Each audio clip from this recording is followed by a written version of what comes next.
So I've had the Rohde RTB2004 in my possession for a bit of time here. Had a little bit of time to play with it. I thought I'd go ahead and look at the scope calibration in the process.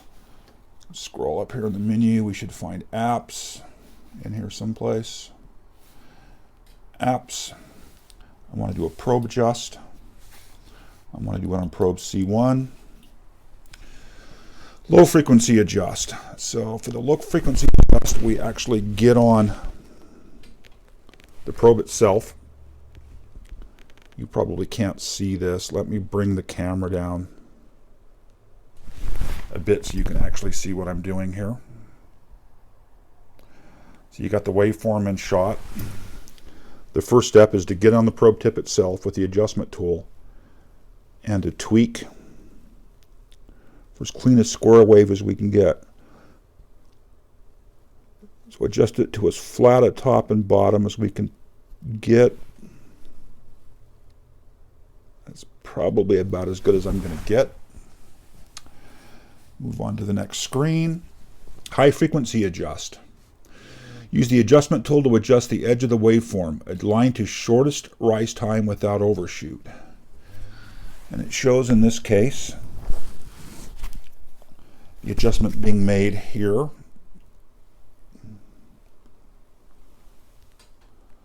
So hopefully you can see that on the screen where I can adjust this edge.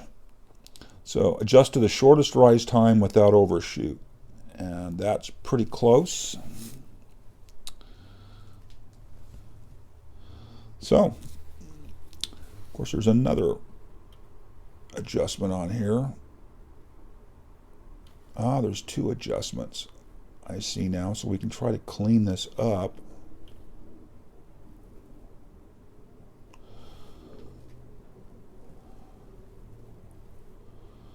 Interesting. So, I'm not sure which of the adjustments I'm supposed to be adjusting, but that gets me about as clean as I can get. We can come back to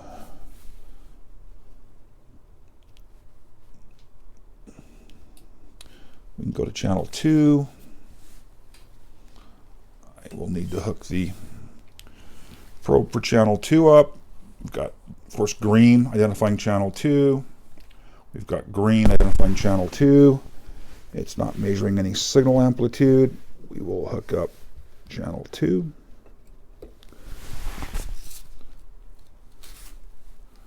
Channel 2. Signal amplitude does not match.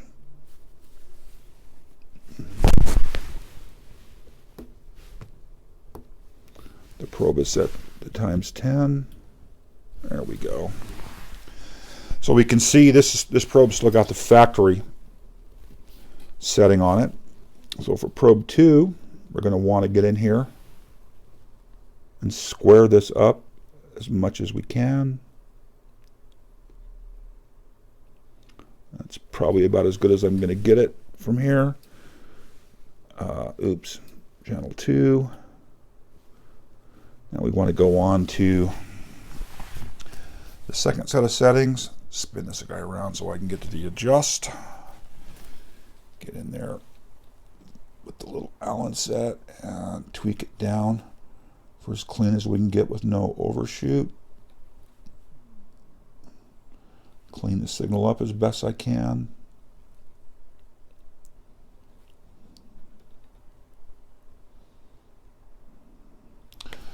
Now, looks like we've got channel 2. We can come back to the channel select. Channel 3 is the, oops, there it is the pink or orange probe.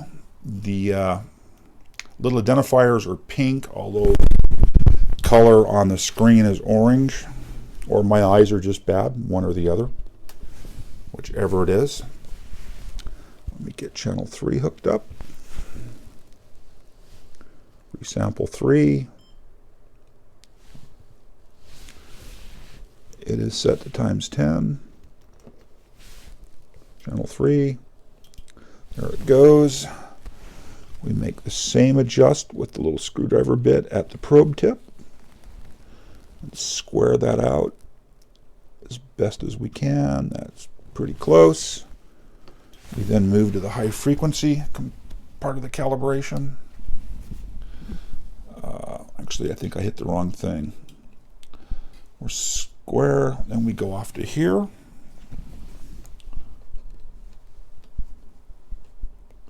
We bring down, we get it as square as we can get it.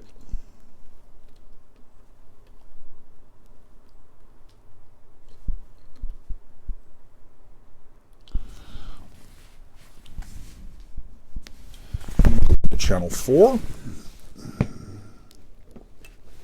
and we'll walk back through and just look at channel 1 just to look at it. So channel 4 is the blue channel. And we of course have our probe with the blue on it.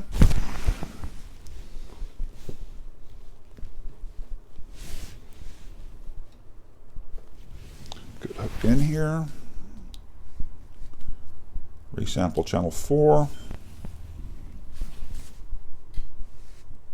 This pattern seems to have happened every time where signal does not match. Everything is tight. Channel 4 is set to 10x. Sample 4 again.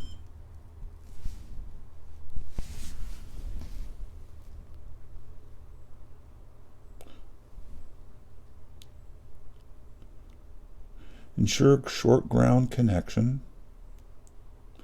I've got the long. Interesting. In the picture, I don't know if you could see it. I'll bring the camera up. Now, it really doesn't show up well on the screen. There's a picture here showing the physical connection, and they don't have the hat on the probe, and they don't have the lead connected. That's interesting. Signal does not match.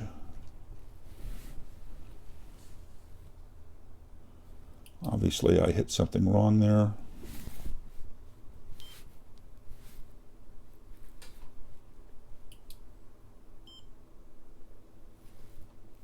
Don't know. That's quite interesting that I can't get 4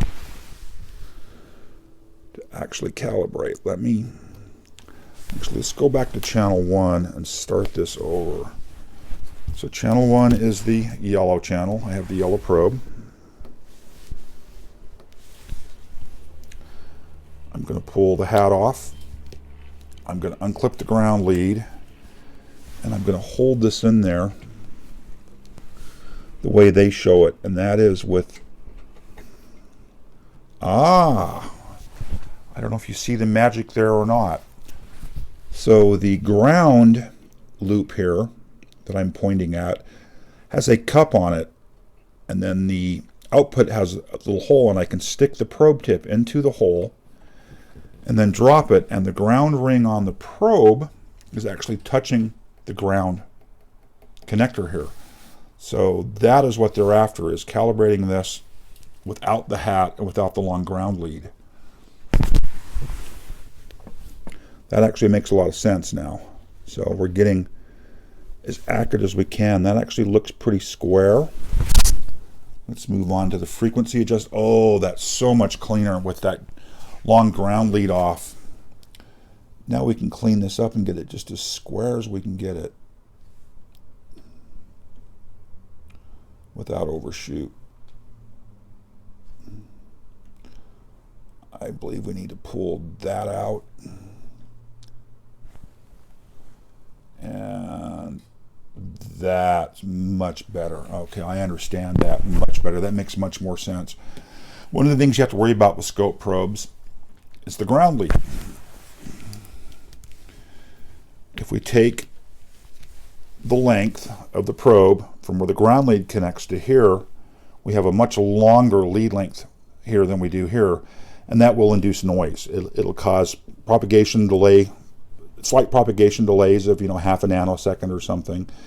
It does add noise to the system that you're going to measure. So By calibrating this way, that's really cool that that probe just drops right down in there and connects. It's got this graph over here that I still don't have to read the book. There's a little graph here on the side, and there's a little marker bouncing up and down in it, and it is in the green. Line to shortest rise time without overshoot. It seems to be happy with that. Let's move on to probe 2, which is the green probe. Getting lots of loose wires and witch hats here, and so we want the green probe. The green probe is, of course, this guy. I will remove the ground lead. I will remove the hat, and I will drop him down in here, and we will reacquire on channel 2. And it's not as square as I would like. It's a little raised on the left edge. We'll get in here and square that out as best we can. We'll move to the next step. That actually looks as good as I got channel 1 to look. We can, of course, influence it. Clean that off. Get the sharpest rise time we can without overshoot. I'm going to call it good there. We will next move on to probe 3, which is the pink one. Remove the ground lead. Getting kind of quite a tangle of cords here. Let's move on to channel 3. That could be tweaked a little bit. The leads are getting tangled. It's getting hard to get in here. Square that up. That looks a little high still. Let me bring that down a bit.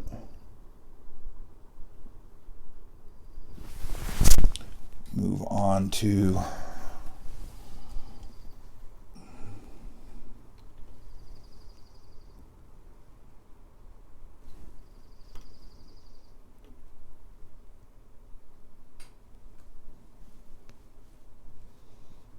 lots of overshoot that.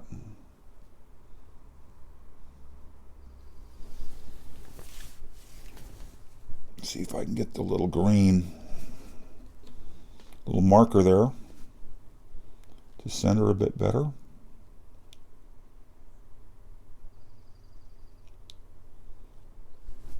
That's pretty close. I'm going to pull these other probes out of the way. We'll come around to the blue channel, channel 4.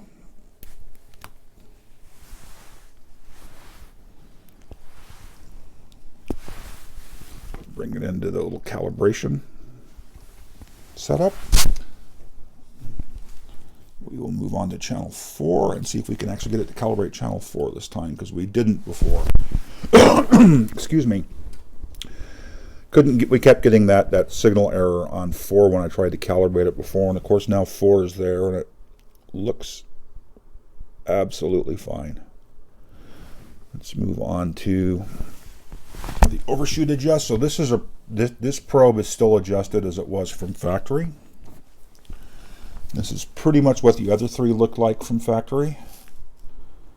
We will attempt to clean this up if I can get down in here with the tool. There it is. We can bring that down.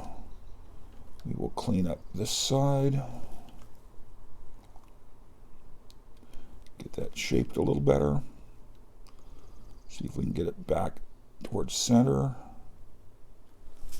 And we're pretty close. Well, there are 4 calibrated probes on my new scope.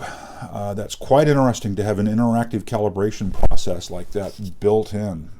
That's actually pretty cool. Let me close out of help. We're acquiring on channel 1. Let me bring channel 1 back in. Right here. Well, I've got to get trigger set here. So before the calibration, I was seeing all kinds of overshoot and undershoot on the waveforms.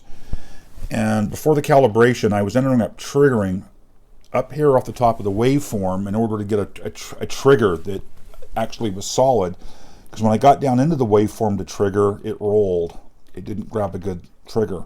Now it's grabbing an excellent trigger. So having the probes calibrated has resolved one of the odd things I saw early in with triggering that I didn't fully understand. Let's go ahead and enable channel 2 while we're here. Let's grab channel 1. Let's change its amplitude a bit. Let's move it up. If I can get a hold of it, move it up. I'm going to take channel 2 and I'm just going to poke it into the auxiliary out here, which is also the, if I can get it in there, the function generator output. Yeah, I didn't get it in. I need to get one of the BNC to probe tip adapters. They're expensive. I'm going to go to, sorry about bumping the table there. I haven't, let's see, generator. I'm going to turn the generator on. Let's reduce the, on channel 2. I'm on channel 2. We get the green backlights that tell us. The horizontal frequency down a bit. Now, one of the things I've noticed is for the function gen, we are set to an output frequency of 10 kilohertz. In this case, 1 volt peak to peak. This is interesting. Let me go back to channel 2. I noticed this earlier. Scroll up, probe. I actually need to set the probe 10 to 1. That should be okay. Back. So the function gen output is 10 kilohertz, 1 volt peak to peak. I'm dropping stuff over here. So 500 millivolts per division. Let's see, I should be able to change. Oops. Sorry, my hand's getting in the way. I'm still getting used to the controls here. What is where? Channel 2 back on. Controlling channel 2. Let's bring the position of 2 down. So, so at 500 millivolts, I do see 1 volt peak to peak there. Control of channel 1. Channel 1. Managed to turn it off.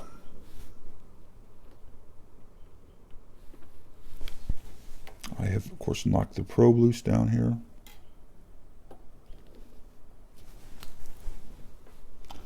Go ahead and get 1 adjusted actually onto, because it should, so channel 1 is on 100 millivolts per division, so that's 500 millivolts on the calibration output. I am used to the calibration output, I thought, being 5 volts. Maybe it is 500 millivolts, I don't know. But the point I'm trying to get to here is the calibration output is 10 kilohertz. The function generator output is set to 10 kilohertz. And we've got this slow drift. They are not quite producing the same frequency. I'm guessing the calibration output's a little bit off. It doesn't really matter. Use the calibration output to, adjust the probe, which we've gone through and done here. We can take the function generator and we can change it to a rectangle wave, to a sine C, a cardiac wave, pulse train, triangle wave, a ramp, and of course we have all the parameters here to control these. I don't have an arbitrary pattern loaded. Come back to function, exponential. So it's got a nice little set of outputs on the function generator. course, frequency is controllable. And I'm trying to remember which knob here lets me tweak the frequency. One of these actually takes control. At least I thought it did. Frequency. And of course, we can go in and put in a frequency. Let's make it 50 K. Frequency, let's take it to a megahertz. Now we're going to have to change the time base. Oops, time base. Oh, that's like 1 millihertz. That's not 1 megahertz. Frequency, it's actually set to 100 millihertz. 1 megahertz. There we go. Fun, huh, that I keep grabbing the wrong control. Let's set the source for the triggering to be channel 2. Let's turn green. The triggering level is in channel 2. I'm going to go ahead and turn channel 1 off. Let's center channel 2. Bring the amplitude up. Kick the time base out so we can look at this 1 megahertz signal.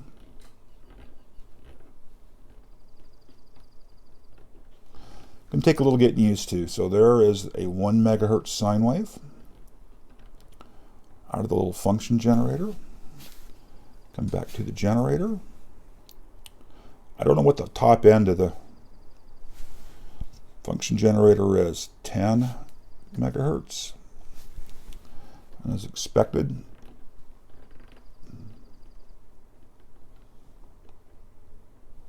yeah, that's a nice looking sine wave. I really do believe I can see the 10-bit A to D on this.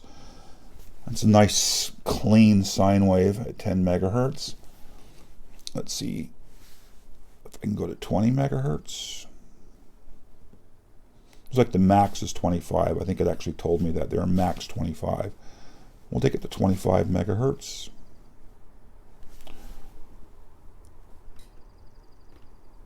There is our max frequency. Let's push the amplitude up to the full 5 volts peak to peak, which appears to be the max. 5. How do you enter? I don't know. Obviously, that's not what I want. Amplitude. 5 K mega G micro nano pico. 5 millivolts peak to peak. High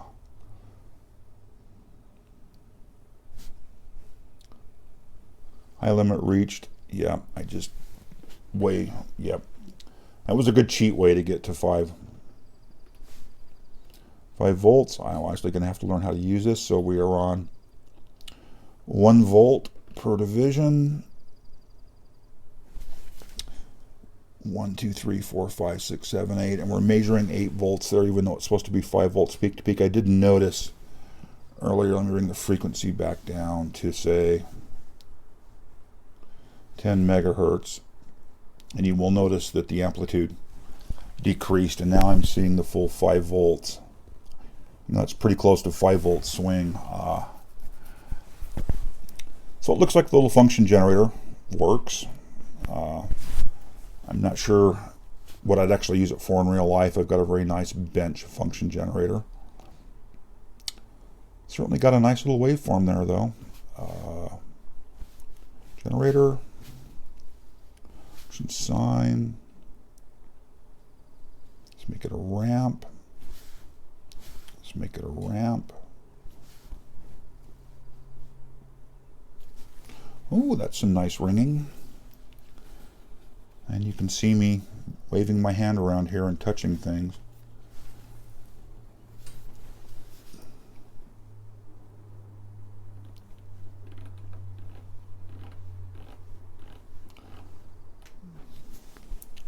That's interesting. Noise 0%, offset, polarity. I wonder what noise does. 50%, I assume. Oh, it stayed at 0 noise. 50. Enter. Noise. Oh, min max is 0%, so I can't muck with noise there. I'm not even sure what noise does. It's interesting to see all that ringing.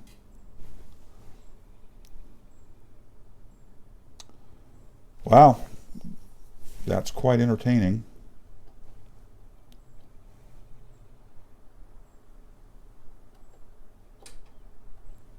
I'm not sure what all that noise... Oh, I probably added noise. Let me get this probe out of the way. I really should be doing this properly. Oh, 50 to 100 kilohertz. I've actually got a sweep going. That's why we're seeing this. Okay. Anyhow, there's a quick play. We walked through calibrating the probe. We played a bit with the function generator. So far, I'm pretty impressed with the scope. I was just going to bring in here, let me make some room to bring in here. This is my Rohde MSO 1104. Let me swing the camera up and we compare screen sizes here. We'll bring the camera up. Oh, you can see my TRS-80 in the background. And you can kind of get an impression of the size difference in the screen. The 10-inch screen is really nice. Get this back a bit so perspective's better. The Rohde Schwarz is definitely a physically bigger scope. It's not going to be quite as portable.